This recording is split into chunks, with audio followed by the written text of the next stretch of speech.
Syederalun, harga daging sapi di pasar tradisional Lambaro, Kecamatan Inginjaya, Kabupaten Aceh Besar, pada hari Megang Ramadan 1443 Hijriah pada Kamis 31 Maret 2022 mencapai Rp170.000 per kilogram.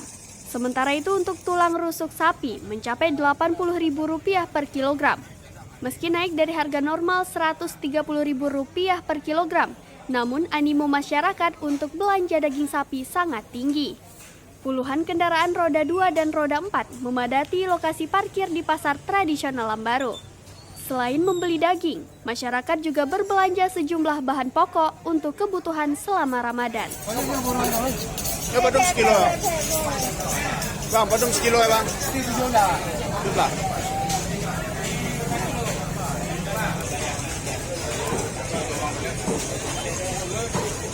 Dari Banda Aceh, Asnawi Lui, Serambiong TV.